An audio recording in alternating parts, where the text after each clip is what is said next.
Let the one who hears the Savior say, come. And let the one who is thirsty come.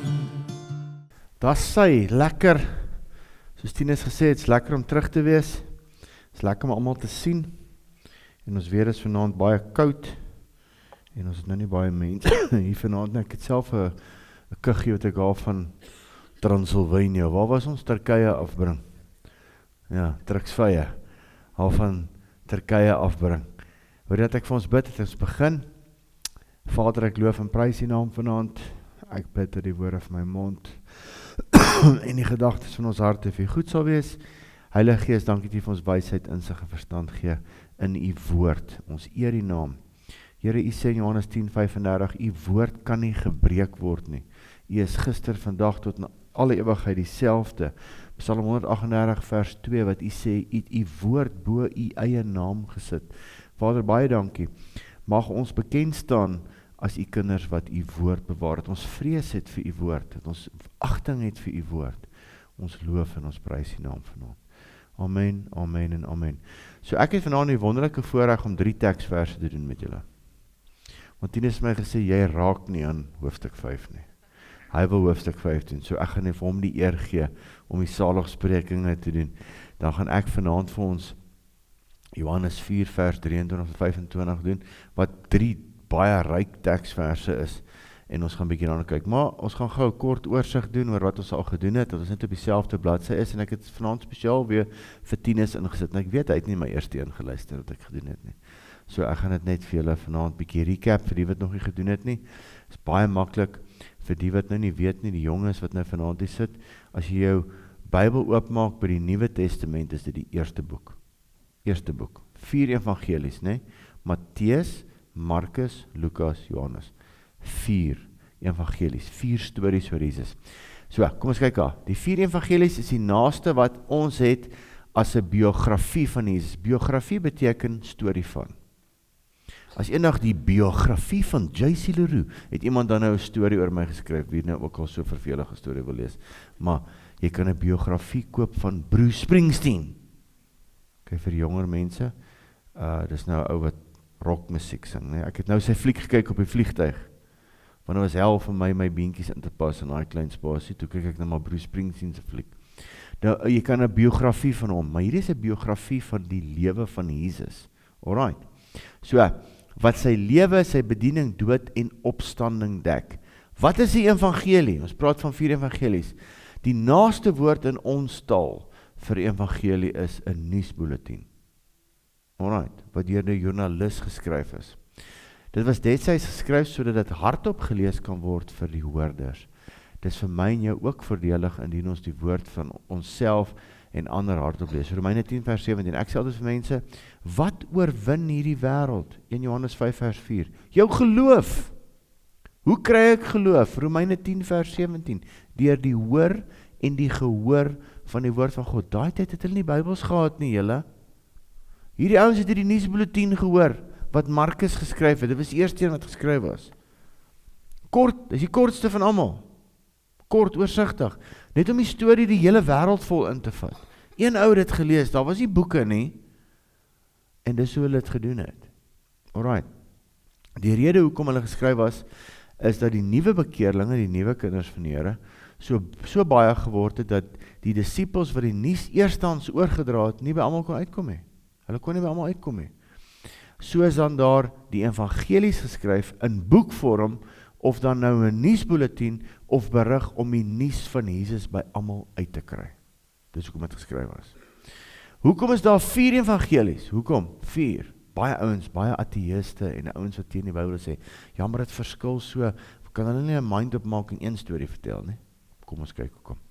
God in al sy alle wysheid wou hê dat ons die storie van Jesus uit alle hoeke sou kon hoor en lees. Byvoorbeeld, die foto, as jy het gesien in die movies, as hulle die ou vang, dan neem hulle 'n foto so, draai, uit alle hoeke. En nou het ek en jy die voorreg om die 4 stories van Jesus uit alle hoeke uit te hoor. Alle hoeke, 4 verskillende ouens se perspektiewe oor dit. Hoe lekker is dit nie? Hulle gaan mos nie dieselfde wees nie. As ek nou vanaand hier in 'n vertrek sit en ek vat 5 van julle en ek vertel vir julle 'n storie, dan vertel ek vir julle, gaan vertel hierdie storie aan elke skool waartoe julle gaan. Kyk, daai storie gaan verskillend uitkom, né? Dit is presies hoe die 4 evangelies geskryf is. Alright. Hoe verskil die 4 evangelies van mekaar? Wanneer 'n bekende persoon sterf, word daar gewoonlik, wanneer daar iets oor die persoon geskryf word, vertel wat die persoon gedoen het. Daarna stel mense meer belang in wat die persoon gesê het. Derdens begin mense verby die dade en woorde kyk en stel meer belang in wie die persoon was. Baie interessant dat hierdie 4 evangelies hierdie patroon volg. Markus, wat eers geskryf was, fokus baie op wat Jesus gedoen het. Sy handelinge, sy dade, wonderwerke, dood en opstanding. Matteus en Lukas fokus baie meer op wat Jesus gesê het. Ons gaan nou volgende week die saligspreking, wat het hy gesê? Is nie in Markus nie. Baie meer van Jesus se preke word genoem. Johannes, wat ons saam met die vrouens gedoen het, fokus baie meer op die identiteit van Jesus as die seun van die mens, wie hy was. Die seun van die mens. God self, nee? 7 keer sê hy, ek is. Ek is. Nee, alright. Die 4 evangelies. Markus skryf die eerste en die kortste evangelie wat Jesus uitbeeld as die seun van die mens. Lukas skryf die tweede evangelie wat Jesus uitbeeld as die redder van die wêreld. Matteus skryf die derde evangelie wat Jesus uitbeeld as die koning van die Jode. Johannes skryf die 4de evangelie wat Jesus uitbeeld as die seun van God. Alright. Die skrywer se voorneme. Hoekom? Matteus en Johannes is geskryf vir gelowiges. Matteus is besorg oor die nuwe gelowiges en hoe hulle moet leef as disippels, waar Johannes geskryf is vir ouer gelowiges om te kan vashou aan hulle geloof in Jesus en die partyskappe te kan teestaan oor die identiteit van Jesus en Johannes die Doper. Tot vandag toe nog beklei teoloë wat nie weergebore is nie, want jy moet weergebore wees om te kan sê Jesus is God oor die identiteit van Jesus. Hulle sê nie hy is God nie. Ons het nou hierdie week weer of 2 weke daaraan gehoor, dat Turkye is hartseer, is net 0,5% van die hele land, wat baie groot is hoor, Turkye is baie groot, is hele Asië, klein Asië, is net 0,5% Christene. So 99,5% mense daar gaan hel toe. Sad to see, of hulle nou moslim is, of hulle, maar die meeste is nie moslims nie, hulle glo net in niks nie. Hulle is nie lus vir godsdienst nie. Die ene ou sê vir ons, hy is 'n deus. 'n Deus is, hy glo in 'n opperwese, in 'n God. Kan nie glo dat baie teoloë in die teologiese fakulteite, die ouens wat die ouens leer om dominees te word, is deiste. Hulle glo nie in Jesus nie. Hulle verduidelik hom en beeld hom uit as 'n wie ook al, maar hulle glo nie, hy is God nie. Luister hier, daar is net een weg hemel toe en na God toe, dis deur Jesus Christus. Sonder hom, sad to say, you're on your way, you won't be back for many a day. Weet jy waartoe jy gaan nie, jy gaan nie hemel toe nie. Dis net Jesus, is die enigste naam by wie jy by God kan uitkom. Hy is God self wat aarde toe gekom het. En mense glo dit nie. So daar's werk vir ons, hoor. Daar's werk in Turkye. Gelukkig sien ek die kerke is klaar besig toe ek nou in Kusadasi was, toe Google ek, is daar 'n Christelike kerk daar is toe van so 30 siele, en raai wat, Bethel kerk help hulle. So die mense is besig. Mense het baie te sê oor Bethel en al hierdie kerke. Luister jy, hulle is al besig in Turkye en jy? Ons moet pas op oor wie ons monde uitspoel. Hulle is besig. En ons moet ook besig wees om evangelie uit te vat. En ophou te stry met mense wat nie wil luister nie. Ons moet die evangelie uitvat. Hier is baie mense wat van moslimlande afkom in hierdie dorp, wie ons moet gaan aanraak en julle gaan dit doen. Ons moet dit doen. Dit is nie net my werk nie, julle gaan dit doen. Help, ons hou 'n crusade, ons is hele Saterdag daar besig. Wat van Sondag, Maandag, Dinsdag, Woensdag, Donderdag en Vrydag? Disipelskap is om te gaan vriende maak met mense, dat hulle jou kan leer ken, dan vertel jy vir hulle die goeie nuus. Hulle gaan nie vir jou luister as jy nie hulle vriend is nie. Wie is jy nou? Jy wil net jou geloof op my afdwing. Alright. Aan die ander kant is Markus en Lukas geskryf aan nie-gelowiges.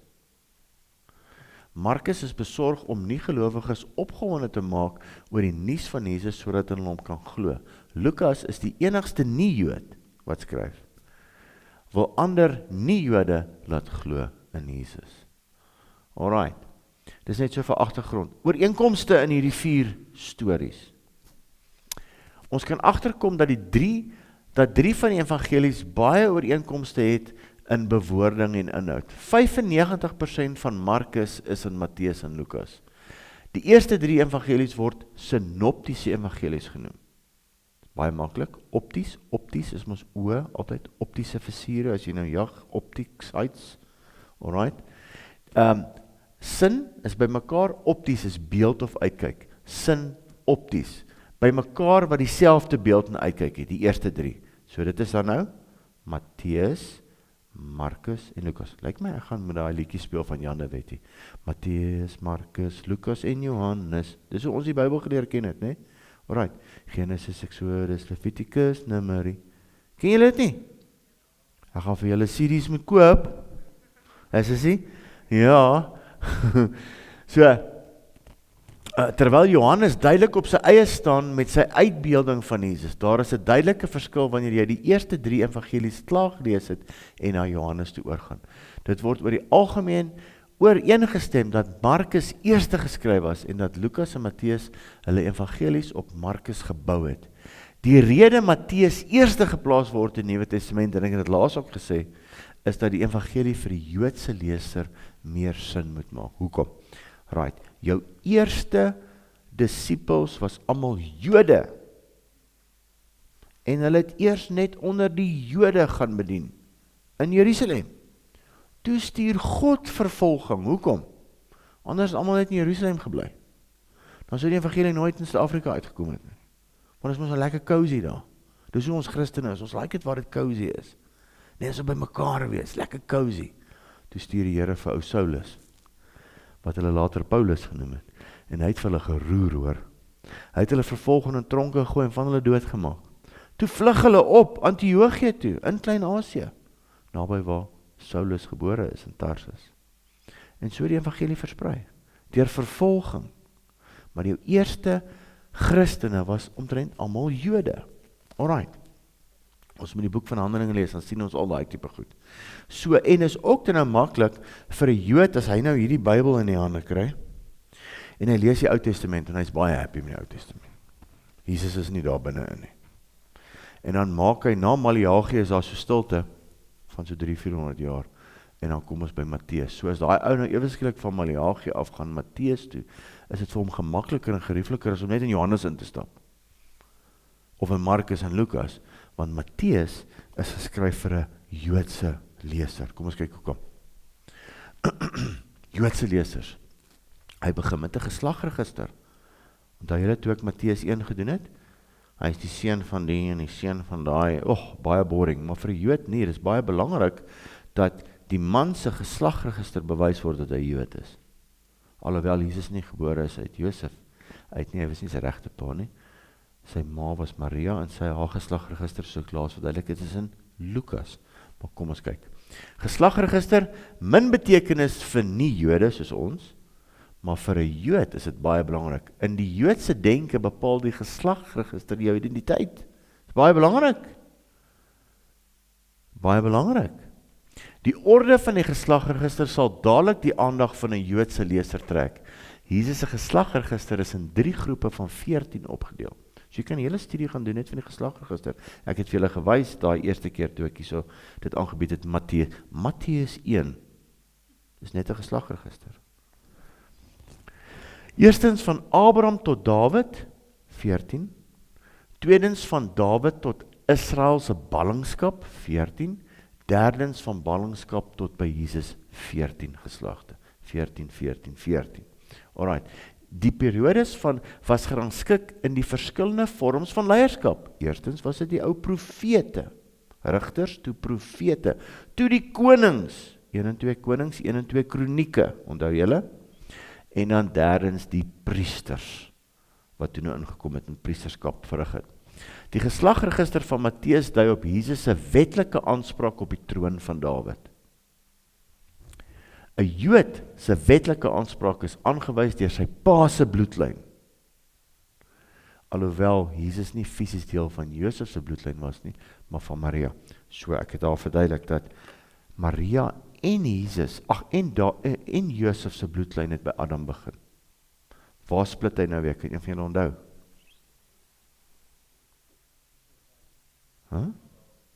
Net na Dawid. Josef sin is van Salomo, maar hy vat toe ongelukkige paar te veel cherries, né? Meisies, 700 en 300 byvroue, 1000 vrouens, né? God sê nie wat, alhoewel ek hom nou nie gaan gebruik nie, toe vat hy die boetie Nathan, en Maria sin is van Nathan af, ook 'n boetie van, want die ander een is opgehang in 'n boom, Absalom, onthou julle? Hy het in sy hare gehang, kon hom nie gebruik nie, hy is dood. Toe vat het, daai kant toe, gaan kyk het in die bloedlyn van Maria. Ook selfde bloedlyn van Adam af, alhoewel Maria sin geskryf is van Maria se pa terug. Ok, gaan lees 'n bietjie en doen 'n bietjie eie huiswerk daar. Good. Terminologie, manier van praat. Matteus se sensitiwiteit aan die Joodse leser word verder bewys deur sy woordkeuses. Kyk hierdie ouens, Heilige Gees is nie dom nie. Heilige is baie slim. Hy het vir Matteus baie mooi gesê, moenie dit sê nie. Sê hom so. Sodat ons nou nie die Jode te veel offend nie. Veral deur Jesus se koninkryk boodskappe. Matteus skryf koninkryk van die hemele. En nie koninkryk van God soos Markus en Lukas nie. Almal vra altyd, hoekom skryf hy koninkryk van die hemele? Koninkryk is belangrik, ons gaan vanaand oor koninkryk praat. En nie koninkryk van God nie. Markus en Lukas sê dan koninkryk van God. Want as jy sê koninkryk beteken nie hemel nie.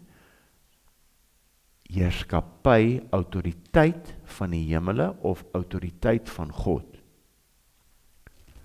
Jode vermy die gebruik van die naam van God in gesprekke en die skryf daarvan. Dit sal vir 'n Jood oneerbiedig wees om die Here se naam te noem. Hulle sê dis die Here se naam uitelik gebruik. 'n Jood sal nie sê God nie. Hy sê Jote va awesome. Nee? Ons is maklik sê, ja, die Here het my gesê, nee. 'n Jood sal dit nooit doen nie. Dis vir hom, dit vir 'n Jood maklik is om Jesus se naam te vloek, want hulle glo nie Jesus is God nie.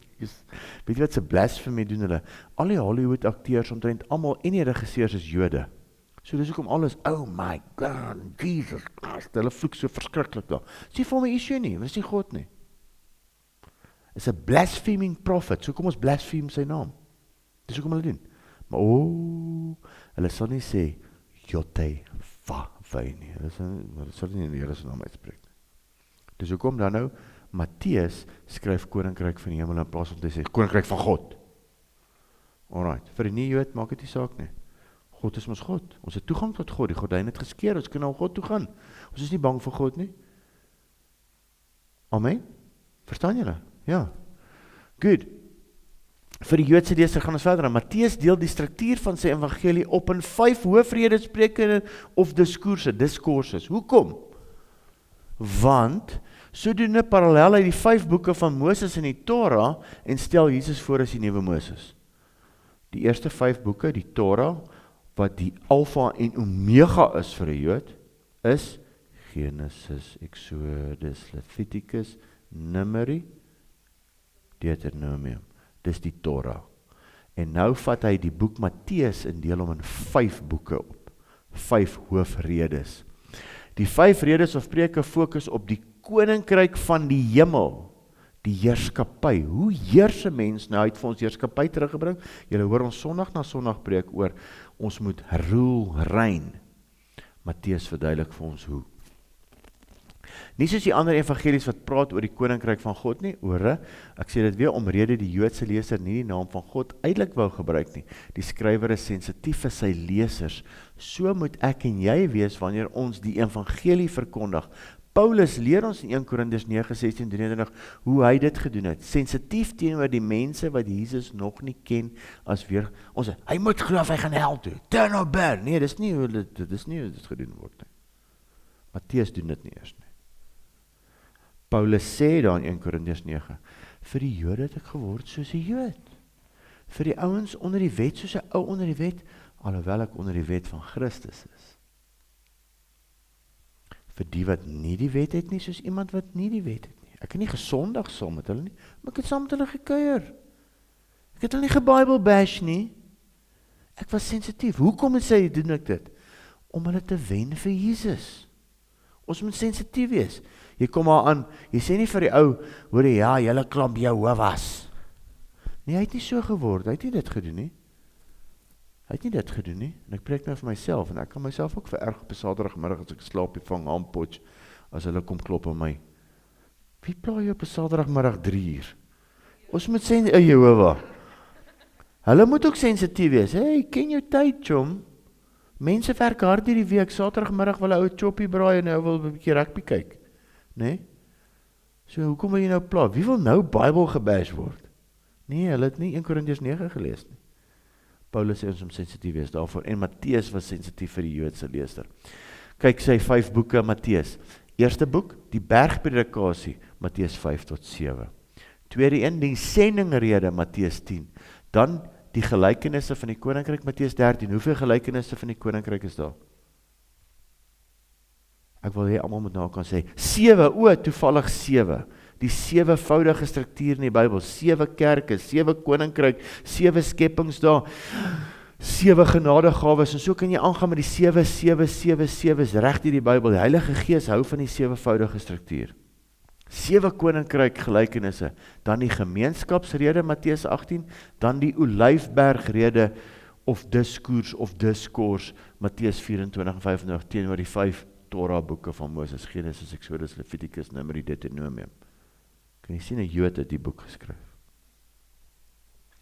Die bergpredikasie, Matteus 5-7, deel met die etiese beginsels, 10 gaan dit nou van volgende week af doen, van die koninkryk, insluitende die saligsprekinge en die Onse Vader, asook die ware geregtigheid, Die sendingsrede, Matteus 10, Jesus gee sy opdrag of sy kommissie aan sy disippels, hy onderrig hulle hoe hulle moet preek en wat om te verwag tydens hulle missie.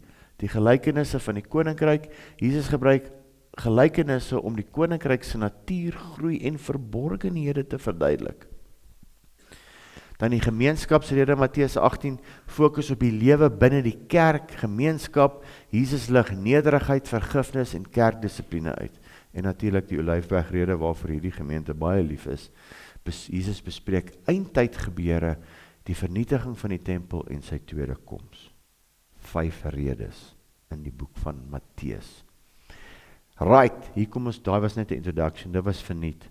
En nou gaan ons begin met hierdie Jesus se bediening. Kom ons lees gou wat sê Matteus 4:23-25.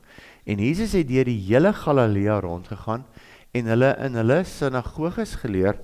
Wie se kerke word sinagoges genoem? Jode sin, so hy preek aan Jode. Hy preek nie aan nie, hy preek nie nou aan die Turke nie, of die Romeine nie. Jesus het aan die Jode gepreek, in hulle sinagoge. Weet die audacity, die ouens sit hier met 2000 jaar se tradisie, en hier kom iemand in wat sê hy's God, en hy preek 'n ander evangelie. Dis hoekom hulle hom wou doodmaak. Hier kom hy sommer in 'n sinagoge in.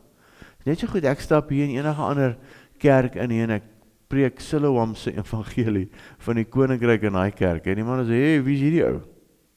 Hulle gaan dit nie like nie, wie het hom genooi? So, nou moet jy weet hoekom Jesus so ongewild was.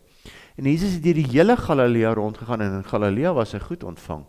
Sy probleme het opgedaag in Jerusalem, by die groot tempel. En die evangelie van die koninkryk verkondig, en elke siekte en elke kwaal onder die volk genees. Vers 24, en die gerig aangaande hom is versprei oor die hele Sirië. Waar is Sirië? Ek gaan nou vir jou 'n kaart wys, waar is Sirië? Sien, dit help om die Bybel jou lat longs te ken, noem ek dit altyd, jou kaartwerk te ken. Het jy geweet dat 'n groot gedeelte van Sirië was eintlik beloof aan die Jode in Joshua se tyd? God het gesê, gaan vat hierdie land, van hier tot daar, en raai wat, hulle het nie gedoen nie. Hulle het nie. Hulle het die ouens in Gaza ook nie uitgesorteer nie, en in Gaza sorteer hulle vandag nog uit. Hulle het nie alles in besit geneem wat hulle moes in besit neem nie. En hulle betaal vandag nog die pryse. Die ouens roer hulle daar uit Sirië uit, daar van die Golden Heights af, roer. God het daai dit al gesê, neem daai plek in besit, hulle het nie. Hulle het nie. Toe hulle vir ou Caleb vra, waar wil jy aftree? Gee maar daai groot berge wat ons nog nie gevat het nie, daar waar die reuse is. En hy het sy bes getraai, maar nie almal wou saamwerk nie. Typies, net soos die boere. Manne wil nie saamwerk nie, nee? Hulle het altyd ook nie saamgewerk nie. Versprei oor die hele Sirië, en hulle het na hom gebring, almal wat ongesteld was, wat gekwel was deur allerlei siektes en pyne, en wat van duiwels besete was, en maansiekes en verlamdes, en hy het hulle gesond gemaak. Het Jesus ooit iemand siek gemaak? Is Jesus God? Nou as jy sê God maak siek, dan het Jesus teen God gewerk. Want Jesus is God. Hy het almal gesond gemaak. Hy het niemand siek gemaak nie. Hy het niemand dood gemaak nie. Alright? God maak nie dood nie. God maak nie siek nie. Inteendeel, Johannes 10 vers 10 sê die dief steel, slag en verwoes. Raai wat, die dief steel, slag en verwoes, dan gee hy twee ander die skuld. Of vir God, of vir jou. Dit was my skuld, ek moes meer aandag aan Betty gegee het, voordat sy geoudie het. Nee, dis nou, as jy nie, die duiwel gee nou vir jou, is jou die skuld. Dis nie jou skuld nie. Die dief steel, slag en verwoes. Dis nie jou skuld nie. Dis nie jou skuld, jou pa, ma jaag nonsens aan nie. Plaas ek net meer, ek moes my mamma gehelp het. Dis nie jou skuld nie. Dis nie jou skuld nie. Die dief steel, slag en verwoes. Amen. Amen, ons moet dit weet, julle. Ons deel elke dag, vra vir Lisa, met mense wat voel, plaas ek maar net dit gedoen het en dat gedoen het. Ja, ons moet die evangelie verkondig. Ja, ons moet vir mense bid. Ja, ons moet dit doen. Maar is nie jou skuld nie. Want as altyd ellende op aarde tot Jesus terugkom, dan gaan daar nie meer ellende wees nie. Die dief, die Satan is oop. Hy is met al sy woede op die aarde gegooi en hy wil soveel mense as moontlik doodmaak. Alright, voor hulle tyd. Dis maar net 'n sad fact of life. En al probeer ek, en ek preek alles, Andrew Womack sê altyd, hy het 'n baie groot bediening, hoor, as jy hom nou nie ken nie. Hulle sê, hy het nie die grootste Bybelskool nie, maar hy die Bybelskool wat die grootste impak in die wêreld maak. En Andrew Womack sê, al het hy nog miljoene se budget, om nog te doen, gaan nie by almal uitkom nie. Ons gaan moet. Dis hoekom Jesus wil disippels maak van al die nasies. Ons moet uitgaan, ons moet gaan praat met mense in die drakhuise, in Spur, in die malls, in Oberholzer, in wherever, daar waar ons nie gaan nie. Daar waar julle gaan. Wie gaan daar gaan? Julle gaan daar gaan. Ons moet daar gaan. Ons moet die wêreld, ons kan nie as Oberholzer die koninkryk verkondig nie. Wat ons nog in die wêreld gaan doen? Here het weer vir my gesê, ek sê, Here, ons moet in Turkye, hy sê, gaan Oberholzer toe. Ok, Here, is goed, ons sal Oberholzer toe gaan. Het jy die guts al om Oberholzer te gaan? Gaan Oberholzer toe. Alright, good. Kan ek net verby hierdie vers kom, asseblief, vers 24. En hulle het na hom gebring, almal wat siek was, ok. En hy het hulle gesond gemaak, Matteus 4:25. En groot menigtes het hom gevolg van Galilea en Decapolis. Ek gaan 'n bietjie op Decapolis vanaand fokus, want niemand wil op Decapolis. Ek hoor nie predikante preek oor Decapolis nie. Ek gaan vanaand 'n bietjie oor Decapolis praat, kan ek maar. Want julle gaan Decapolis leer ken. En Jerusalem en Judea en van die oorkant van die Jordaan af. So hier's nou baie name, hier's nou baie aardrykskunde. Ek weet nie wat noem jy dit vandag nie. En wat en weer? Wat? Is dit nou waar jy kaarte leer? Lyk my hulle leer die ouens die kaarte, want my seuns weet niks van kaarte af nie. So ek weet nie waar hulle, hoekom het hulle aardrykskunde weggevat? Dit wat hulle ingebring het werk nie, hoor, kan ek dit vir jou sê? Dit werk nie. Ons het aardrykskunde gehad. En raai wat, ons het gesondheidsleer ook gehad. Hulle het dit ook weggevat. Hulle het nou groot goed. Wat noem hulle gesondheidsleer vandag? Ja, oom, hulle leer nie die seuns om die tandepasta van die wasbak af te was nie. So dit help nie. Ek weet nie wat hulle leer nie. Nee, kan ek dit maar hard sê, of om die briekstreep van die toilet af te vee nie. Papa, mamma moet dit doen. Hulle het my al in standaard 3 geleer, luister die so, jy los nie 'n briekstreep op 'n toilet nie. Jy moet dit skoonmaak. Maar hulle leer dit nie vir die kinders nie. Ek weet nie wat hulle leer nie. En was die tande op, ek moet dit elke dag sê. So, ek moet my geld gaan terugvra by die skool, want ek weet nie wat hulle in LO leer nie. Okay, hier's 'n kaart nou van Israel. Alright, kom ek kry julle gou op dieselfde bladsy. Kan julle hierdie kolletjie sien? Hierdie rooietjie. Nou daar's Galilea. Nou Jesus kom van Nazareth af, okay? Alright, kom ons kyk gou of ek kan onthou wat ek hierdie ding saamgestel hierso. Alright. Jesus het van hy is nou gedoop, né? Daar. Sy gedoop. Van daar af is hy in die wildernis in vir 40 dae, onthou julle. En daar is hy toe nou deur die duiwel versoek, toe is hy terug daai kant toe en van daai kant af is hy toe na Kana toe. Daar het hy sy eerste wonderwerk gedoen in Johannes 4. Hy het die water in wyn verander. Okay, daar toe gaan hy na Kapernaum toe en hierso praat ons nou van die mense het oral gekom van Decapolis af, het jy nou gehoor? Dis oor kan die Jordaan, het jy geweet, nee? Daai berg Hermon, daar waar Caleb gevra het, gee my die berge, daar's die reëse, dis die plekke, dis in Sirië, daai Sirië vandag, daai Sirië, daai see van Galilea, daar bo is Sirië is die berge. Die Jode moes daai plek gevat het, tot by Libanon, hulle het dit nie gedoen nie, en van vandag af veg die terroriste vir hulle van daar af, nee? Maar die mense het van Sirië afgekom, hulle het van oorkant die Jordaan, hier is die Jordaan, he? Hulle het van oorkant die Jordaan, na Jesus toe gekom, hulle hoor die mense word gesond daar, en daar het Jesus gegaan van Kana af Kapernaum toe, Bethsaida, en het genees, en toe later, toe gaan Jesus nou Nazareth toe terug, daar wil hom van 'n berg afgooi, toe in die sinagoge preek, en toe gaan hy nou al die pad na Jerusalem toe, en van daar af het hy weer teruggegaan, daar het hy die vrou by die put gekry, onthou julle daar by Johannes 4, die vrou by die put, en toe is hy nou weer terug, daar het hy lekker bedien, hulle wou nie so baie doodmaak daar nie, maar hier op die einde van die dag het hulle hom hier gekruisig. Dis min of meer daar, hoor, daar is die Soutsee, daar dryf ons op die water, wanneer ons Israel toe gaan, en ek gaan nooit weer daar in nie, my voete het verskriklik gebrand, vra vir Tinus, ek check daar nie, ek trek my skoene toe te vinnig uit, en daar is 'n strand, maar hulle strand is pikswart, lyk so oliestrand, nee? Maar wat ek toe nou nie weet nie, daai strand is toe nou 66 grade, en toe ek so 3 tree gee, toe voel ek, is nou te ver, en so doen is te ver, en toe doen ek 'n belly flop,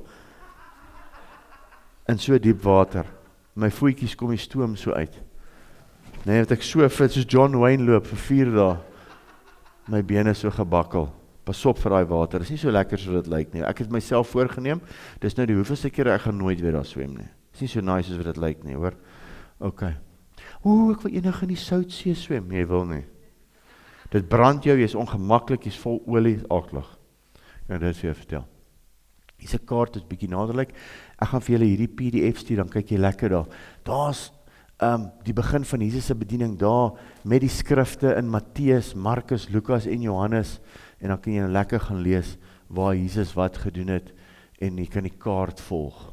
Alright, good, daar's nog ene, kaart 4, Jesus se latere bediening in Judea, waar is Judea nou weer? Judea is hier onder, hier by Jerusalem, nee? Hier het ons baie, Lazarus, daar by Betanië, kom uit Lazarus, nee? Barmhartige Samaritaan, daai ou was af Jerigo toe, vertel hy die gelykenis van die barmhartige Samaritaan, alles, en helaas is Jesus gekruisig hier in Jerusalem. Julle kan 'n bietjie daarna gaan kyk. Goed, die evangelie van die koninkryk. Wat het Jesus gedoen? Hy het die evangelie van die koninkryk verkondig. Alright, kom ons kyk gou 'n bietjie. Lukas 4:43 is my gunsteling. Daar's baie teksverse oor die evangelie van die koninkryk. Onthou nou, Matteus praat van die evangelie van die koninkryk van die hemele. Markus en Lukas, koninkryk van God, selfde storie. Net sensitief vir die leser. Maar ons gaan nie God se naam eintlik gebruik nie, Jood. Ons gaan eerder sê koninkryk van die hemele. Koninkryk, gaan kyk in jou woordeboek, beteken nie hemel nie. Baie mense het vir jare gedink, Jesus het die evangelie van die hemel kom verkondig. Want hulle gedink koninkryk is die hemel. Nee, ek het al die jare gedink koninkryk is die hemel. Hy sê in Johannes 3, Nicodemus, jy moet weergebore word, anders sal jy nie die koninkryk van God beerwe nie. Ek gaan die hemel toe as ek nie weergebore word nie. Dis nie wat dit beteken nie. Jy sal nie in die autoriteit, jy moet Jesus aanneem, jy moet die gees van God hê, jy moet Jesus ken om hemel toe te gaan, maar om autoriteit te hê, moet jy weergebore word. En ons verduidelik dit in ons boekie. Tinus het nog eers ons boekie vir die mense gewys. Net jy al vir hulle gewys. Ons boekie het uitgekom van die, ek weet nie eens wat die boekie se naam nie. Ek het hom geskryf. Die fondasieboekie, daar is hy. Ek spreek so baie, ek vergeet. Ja, ons fondasieboekie. Ons fondasieboekie wys vir jou, hey, jy moet weergebore word, jy moet jou bekeer jou sondes teenoor God, jy moet Jesus Christus aanneem, jy moet gedoop word in water, jy moet gedoop word met Heilige Gees.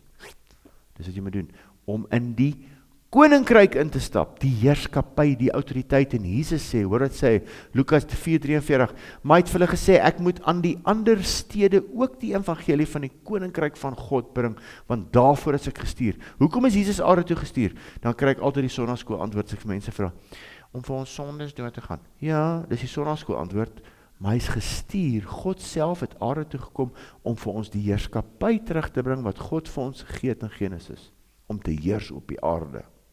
Wie moet heers op die aarde? God? Nee, dis 'n teologie buster. In meeste van die kerke in hierdie dorp, as ek dit sê, dan gooi hulle my met warm teer en gooi vere op my. Jesus het sê, ek is gestuur, want daarvoor is ek gestuur. Lees net wat daar staan, en verstaan net wat daar staan. Hoekom is Jesus aarde toe gestuur? Om die evangelie van die koninkryk te verkondig. Daarvoor is ek gestuur. Nou moet ek dit na die ander stede toe ook vat, en hy sê in Johannes 14, nou gaan ek weg, nou gaan julle dit doen. En dit is nog 2000 jaar later, ons doen dit nie. Ons moet die evangelie vat. Wat 'n evangelie? Weet jy wat ek die evangelie? Goeie nuus. Wat se goeie nuus? Ek sê altyd vir mense, wat se goeie nuus? 'n pie in the sky, die, dan ten minste maak ek dit. Ek gaan ten minste hemel toe. Ook 'n Jan de Wet liedjie. Ons gaan hemel toe. Die riviere rol my. Maar op die aarde, maandag as ek weer by die werk, ek stres so. Daar is hy. Hier is ons boekie. Fondasies van ons geloof. En hier gaan jy nou lekker lees. Jy gaan lees, en jy gaan hierdie kan highlight, en jy gaan nou nie vir Stefan sê nie, en sy vrou nie, ons het hom sy dogter te onder haar prentjie agterin gesit. Is dit nie mooi nie? Ja, en julle kan elkeen, hierdie boeke vir julle in die kerk het ons besluit, cheap, R250 'n boekie. Nee, is verniet, sorry. Alright. So daai boekie gaan jou help, om die koninkryk te verduidelik vir ander mense. Om in die koninkryk in te kom. Om in die koninkryk in te kom. En dis wat Jesus kom doen het. En hy was ons voorbeeld, hy het eerste gedoop. Hy is eerste in die koninkryk in. Hy het eerste in die water ingegaan, Johannes hom gedoop het. Hy is eerste gedoop met die Heilige Gees. En hy het die eerste battles met Satan gehad. En nou kom jy in die koninkryk in. Jy gee jou lewe vir die Here. Jy word gedoop met die Heilige Gees. Nou kry jy battles met die Satan. Nou wonder jy, hoekom het ek 'n Christen geword? En nou is dit nie meer lekker nie, want nou word ek aangeval op my besigheid, my finansies, my gesondheid en alles. Hey, jy het nou 'n enemy. En die meeste kerke leer nie van 'n enemy nie. Hulle sal vir jou in die begrafnisbriefie skryf, nee, hulle het vir my gesê, my oupa, die Here het my oupa kom haal. Ek het my oupa nog gesoek op die aarde, ek is tot nou die dag nog kwaad vir die Here oor dit. En toe ontmoet ek die Here, toe kom ek agter, dis nie die Here wat my oupa doodgemaak het nie. Hoe awesome is dit nou? Dis nie toe nie die Here nie. As dit die wat steel, slag en verwoes. Ja, hoor gou wat sê Handelinge, is my die mooiste in 10 vers 36. Dit is die woord wat hy gestuur het aan die kinders van Israel, toe hy die evangelie van vrede verkondig het deur Christus, deur Jesus Christus. Hy is die Here van almal. Julle weet van die saak wat deur die hele Judea gebeur het, en van Galilea, ek het daai kaarte nou vir julle gewys. Begin het na die doop wat Johannes gepreek het, met betrekking tot Jesus van Nazareth, hoe God hom gesalf het met die Heilige Gees en met krag. Hy het die land deurgegaan, goed gedoen, en almal genees wat onder die mag van wie was? God was. Die mag van die duiwel was. Omdat God met hom was, en ons is getuienis van alles wat hy gedoen het, in die Joodse land en in Jerusalem. So wat het Jesus kom doen? Hy het die evangelie van vrede. Dis ook die evangelie van die koninkryk. Hoekom noem hy die evangelie van vrede? Hoekom? Een op 'n slag? Daar's nou vrede tussen ons en God. Want God self het aarde toe gekom. En gesê, hoor ek is nie kwaad vir julle nie. Ek is nie kwaad vir julle nie. Ek gaan vir julle die weg wys. En julle moet hierdie weg volg. Die gordyn geskeur, julle kan inkom. Ek is lief vir julle. Maar julle gaan fight. Julle gaan die koninkryk in besit neem. Julle gaan dit doen. En hoeveel mense bedien ek elke dag? Ek het vandag 2 vrouens bedien. Ek sê maar, hoe bid jy? Nee, ask God toe. Sê, helpie, vra God nie. Jy gaan dit doen. Jy gaan vir God vra om te verstaan, ja, hoe om dit te doen. En hy gaan vir jou verduidelik, maar jy gaan dit doen. Dit is maar altyd so goed, as ek Deuteronomium lees, en een van my gunsteling dele in Deuteronomium, wat hy vir hulle sê, daar so is die beloofde land, vat hom, as julle sin, ek gee dit vir julle.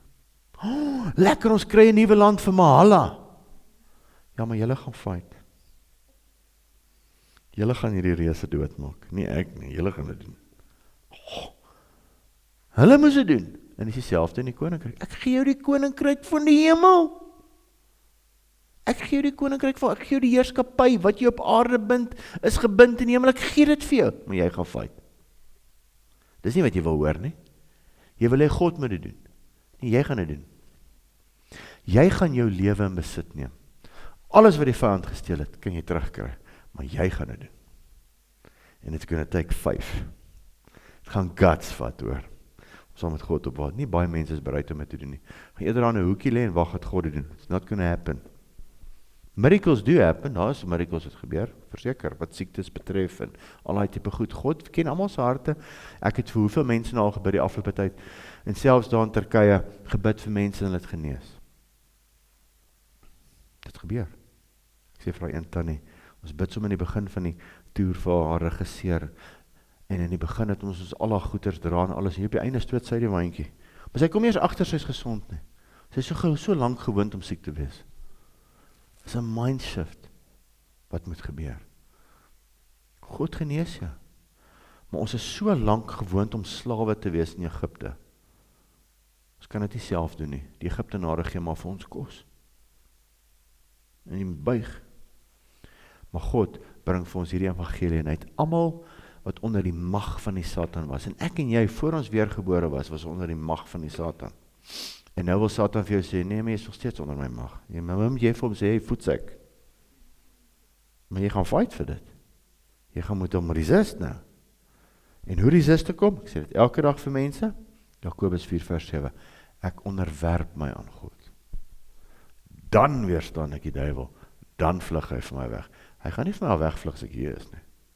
Vol vrees, selfbejammering. Satan sit net daar.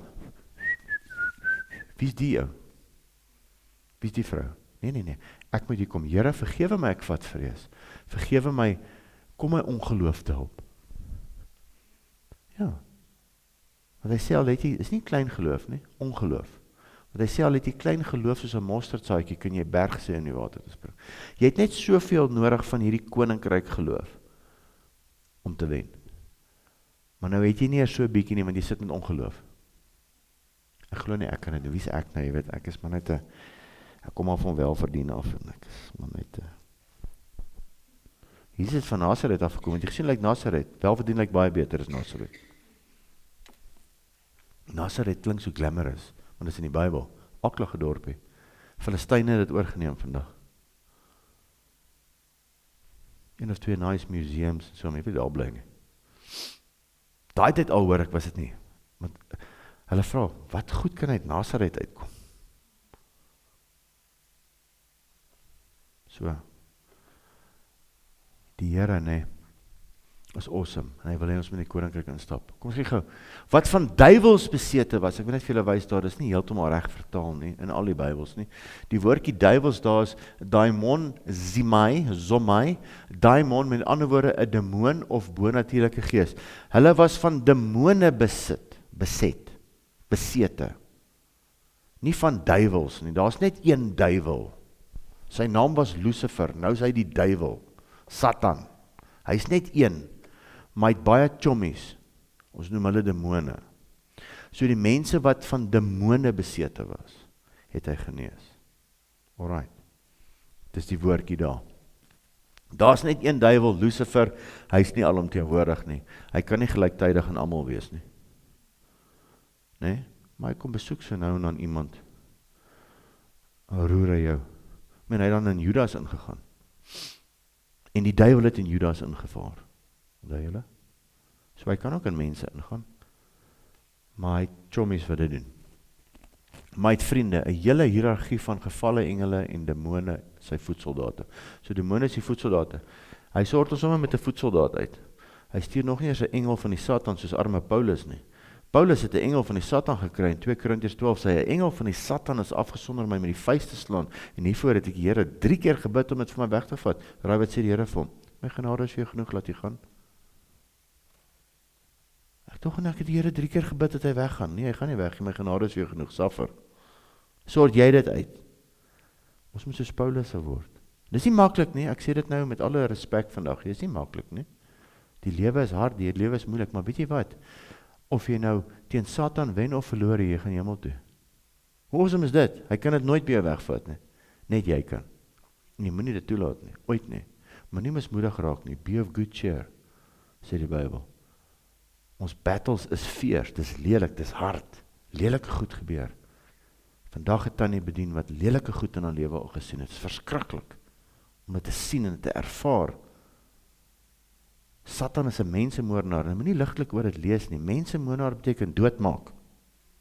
Om dooie mense te sien is nie lekker nie, is nie goed nie. Dit bring trauma, dit bring erge goed, maar saam met die gees van God, is dit awesome. Ek sien baie lelike goed, ek hoor baie lelike goed, maar ek laat dit nie my mind vat nie. Ek laat Jesus my mind vat. Of ek kan laat dit my mind vat.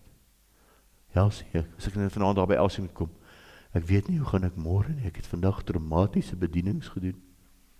Demone het uitgaan, ek weet nie of ek kan hanteer nie, ek hoor die sleg, Nee, ek kan nie so wees nie. Vergeet daarvan, gaan aan volgende, wie gaan ons nou help? We had a win today.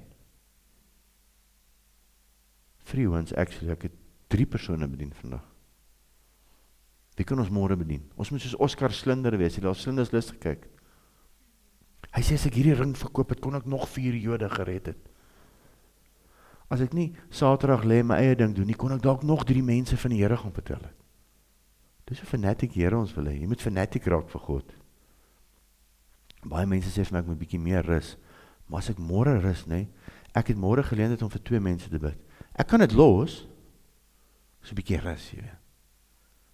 Of ek kan hulle help. Choice is yours. Ja man, onthou net, is okay, dan gaan ons hemel toe. Oh me of oh my, nee? Ja, ons het werk om te doen, julle, daar's baie werk, net hier in Oberholzer. Maar ek het baie vriende, en ek het nou sommer van hierdie gebruik, wat ek in die bevryding en genesing, dis maar, as hy sê, mense was van duiwels besete, van demone, en dit is hoe dit werk, daarso, ek gaan die PDF vir julle stuur, ek kan kyk hoe hierdie goggas werk, en jy weet, ek het een keer vir Tiaan Guldenhuis, wat my baie leer gevra, hoe het ons op al hierdie goed afgekom? Hoe weet ons hierdie goed? Hy sê, ons het by die vyand geleer. Ouens wat in satanisme was, wat weergebore geraak het, het ons het mense kom vertel. En luister wat, kom ek vertel julle gou iets. Ek het ons vanoggend gou vir Elsie help, vir 'n vrou wat daar by haar werk. Toe ons nou in Turkye was, is ons by 'n plek wat hulle persiese matte verkoop, né? Alright. En ons kon nie verstaan, ek het nou alweer vergeet van dit, as jy onder Tiaan Guldenhuis groot word, dan leer jy al hierdie goed van die okkulte en goeders, jong. Dan brand jy alles wat in jou huis is, wat nie van God af is nie. Ek het al my CD's verbrand, Bruce Springsteen, almal. Nee, ek is fanatic oor die Here, nee. En my skoonma, daar het hy 3 van haar persiese matte opgeknip. 10 duurste matte. En toe ons nou daar was, sien ons hierdie matte, hoe mooi sal dit wees, en ek en Elsie wonder, as ons nou hier is goedjies sny, as ons maak ons planne, dalk ons wil net so runner koop, waar daar in die gang afgaan. Maak 'n plan. En ek stap daar onder rond op 'n stadium, en ek bid bietjie in tale, en Here sê vir my, kom kyk gou hierse. En daar waar ons ingekom het, nee, het die ouens geïntroduce, en yes, vertel hoe awesome het is, en alles. Sê vir my, kyk hier in die muur. Al die afgode daar, en elke tiktakkie, wat elke tiktakkie beteken van hierdie afgode. So jy het 'n mat in jou huis, vol afgoodsimbole. fertiliteitsgod, lakgod, hoenderhaan beteken dit en dat, en al die type goed. En nou gaan jy, ek gaan nou sommer my gebedsmaatjie maak. Dan bid jy op baie ding. So met die keuse is jou, né? Ek meen, jy kan, maar nou dat jy weet, kyk, baie mense wil dit nie weet nie, baie mense is kwaad vir my as ek vir sê, nou wat sê jy vir my? Nee, ek sê niks vir jou nie, jy moet maar doen wat jy wil. Maar, daar is Goggas. Daar is net een God, en hy is baie jaloers. Hy wil nie, jy moet gedeel word in enige ander God nie. Ek weet nie hoekom ek die storie vertel nie, maar in elk geval. Maar, geleer uit die okkulte uit. En ja, dis wat ek wou sê. En as jy net na daai afgod simbole kyk, dan kry baie van hierdie ouens se name daar, op hy mat. Baie van hulle. Daai hoenderhaan met fertiliteit is al hy Goggas van Asmodee. Alright, good. So, maar die Here het klomp van hulle bevry. En gelukkig hierdie is dan nou nie heeltemal kalperentjie nie, maar ek wil net vir jou wys dat die besetene van Gadara, nee, het ons daar die grafte uitgekom, en as jy ander evangelies was daar 2 actually. Maar in 2 van die evangelies was hulle net 1, en 1 evangelie was hulle 2. Kom ons lees. Wie was een van Jesus se eerste evangeliste? Die man van Decapolis. Burgou. Ons het ons nog gelees van Decapolis. Onthou jy? Die mense het van Decapolis afgekom. Toe hulle hoor Jesus is daar. Markus 5:18. En toe hy in die skei klim, het die man wat van duiwels besete gewees het, demone, hom gesmeek om by hom te kan bly. Hy het hom nou klaar bevry, het klaar die demone in die varke ingejaag, die varke is in die dam in, almal versuip. Maar Jesus het hom nie toegelaat nie, maar vir hom gesê, gaan na jou huis, na jou mense toe, en vertel hulle wat 'n groot dinge die Here aan jou gedoen het, en dat hy jou barmhartig was. En hy het weggegaan en in Decapolis begin verkondig wat groot dinge Jesus aan hom gedoen het, en almal was verwonderd. Jesus is die eerste evangelis. Die het geweet. Voor die disippels nog uitgegaan het, om Jesus te verkondig, het hierdie man, wat tussen die grafte rondgeloop het, Jesus gaan verkondig in Decapolis, oorkant die Jordaan. Onthou julle waar Decapolis was? Oorkant die Jordaan net onder Syrië. Het hierdie ou gegaan en vir hulle gaan vertel van Jesus. Eerste disipel. Is dit nie awesome nie? Decapolis, moet dit nou nie weer vergeet nie. As iemand jou vra van Decapolis in die Bybel vasvra, dan weet jy, die besetene van Gadara het van daar af gekom, hy teruggegaan huis. Jesus sê, nee, jy gaan nie saam met my kom bedien nie. Gaan jy eerder terug na jou land toe, en gaan vertel hulle van my. Hoekom het Jesus hulle, hoekom is die varke in die water in? Net so, by the way, kom ons sluit daarmee af.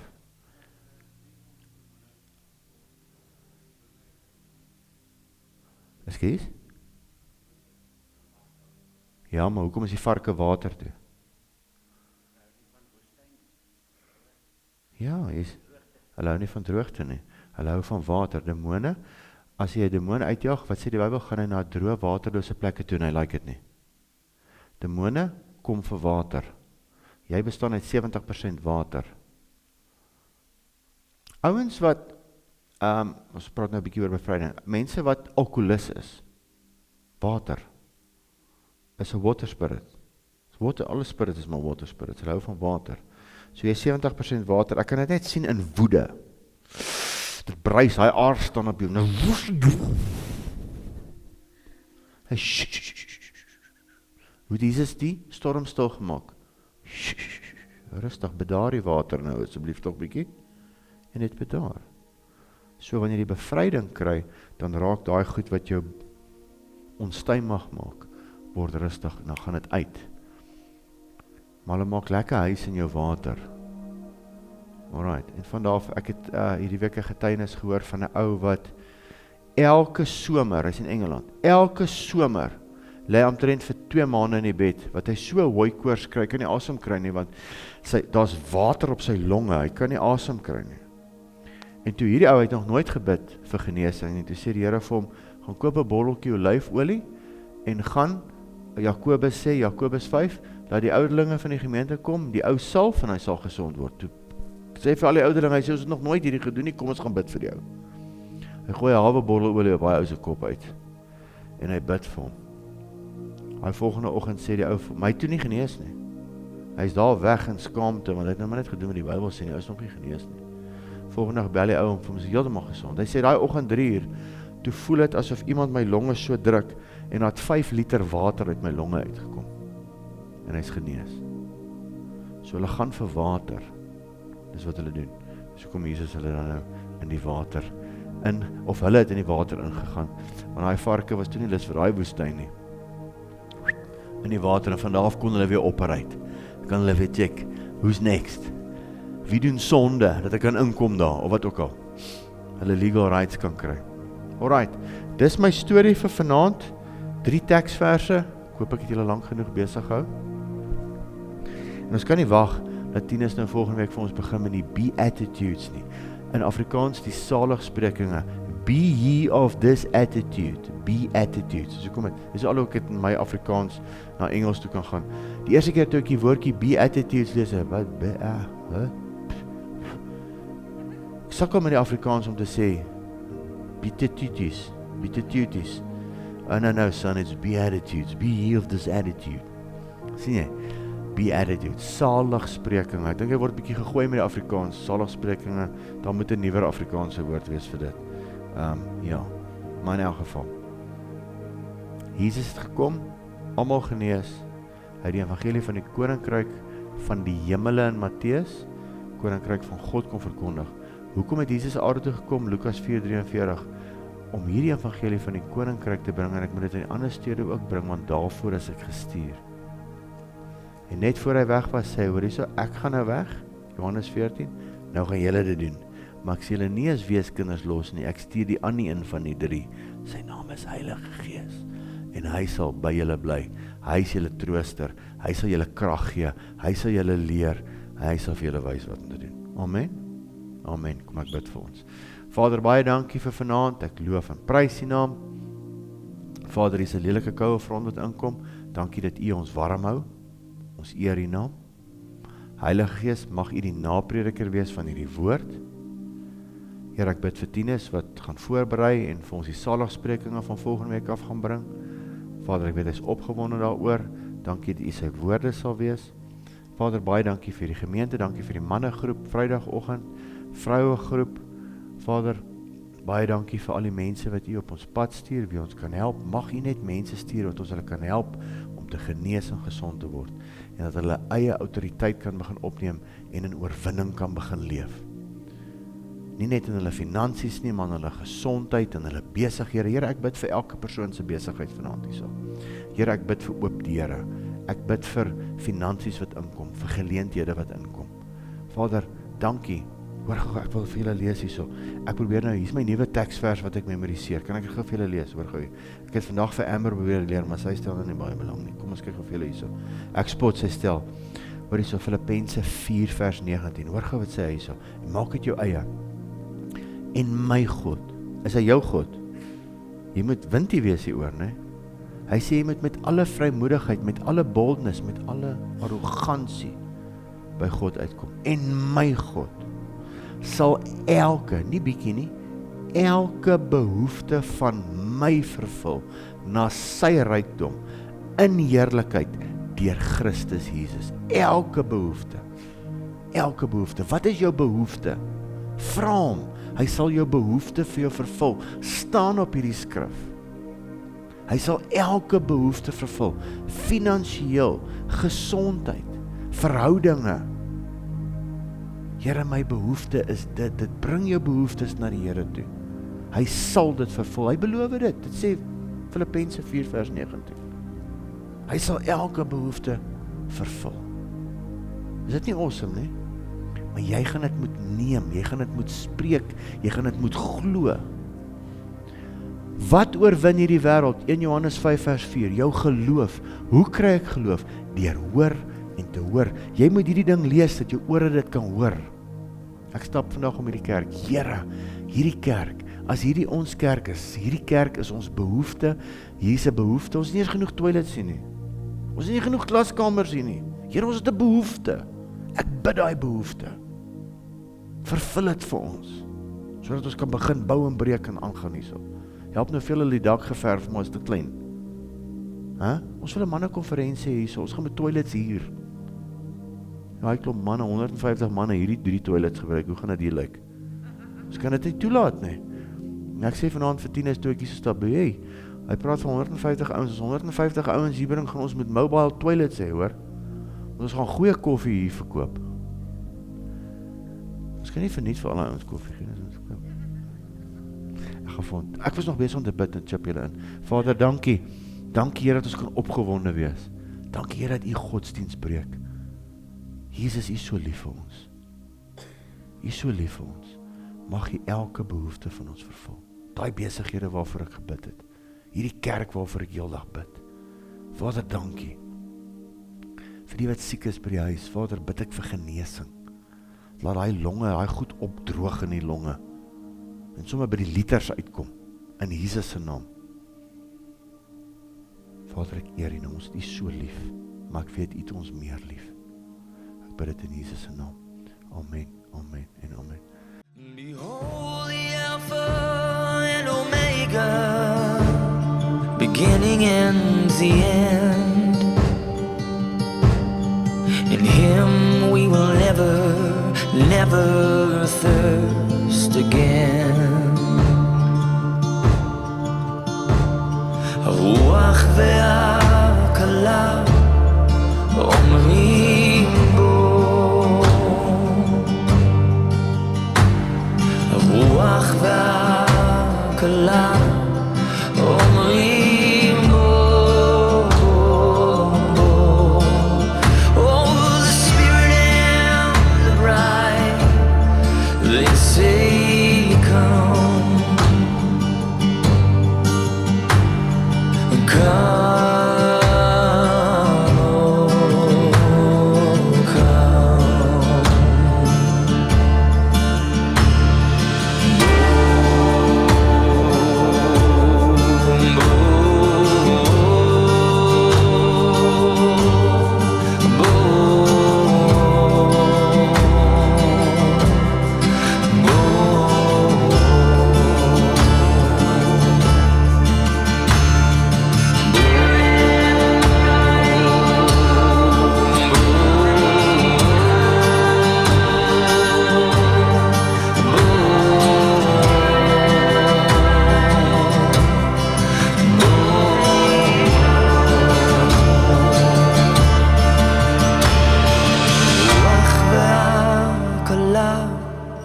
אומרים בו